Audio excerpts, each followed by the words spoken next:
കണ്ണൂർ ജില്ലയിൽ 6 വർഷത്തിനിടെ 8 സ്കൂളുകൾ അടച്ചുപൂട്ടിയെന്ന 24 വാർത്തയിൽ പ്രതികരണവുമായി വിദ്യാഭ്യാസ മന്ത്രി വി ശിവൻകുട്ടി. സർക്കാർ അറിയാതെ ഒരു സ്കൂളും പൂട്ടില്ലെന്നും കണ്ണൂരിലെ വിദ്യാലയങ്ങൾ അടച്ചുപൂട്ടിയതിന്റെ കാരണം പരിശോധിക്കുമെന്നും മന്ത്രി പറഞ്ഞു. 24 ഇംപാക്ട്.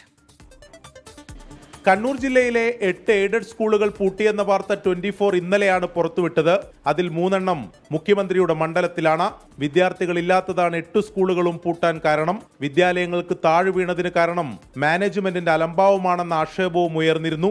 ഇതിൽ കൃത്യമായ പരിശോധന നടത്തുമെന്ന് വിദ്യാഭ്യാസ മന്ത്രി വി ശിവൻകുട്ടി അറിയിച്ചു. സർക്കാർ അറിയാതെയാണ് സ്കൂളുകൾ പൂട്ടിയതെങ്കിൽ നടപടി ഉണ്ടാകും. എയ്ഡഡ് മാനേജ്മെന്റ് സ്കൂളായിരുന്നാലും ഗവൺമെന്റ് സ്കൂളായിരുന്നാലും സ്കൂൾ പൂട്ടുന്നത് ഗവൺമെന്റ് നയമല്ല.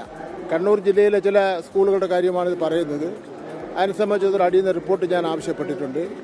റിപ്പോർട്ട് കിട്ടിയാൽ അതിനെ സംബന്ധിച്ചിടത്തോളം തീരുമാനം എടുക്കും.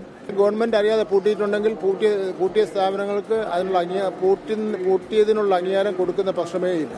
8 വിദ്യാലയങ്ങൾ എന്നത് കണ്ണൂർ ജില്ലയിലെ മാത്രം കണക്കാണ്.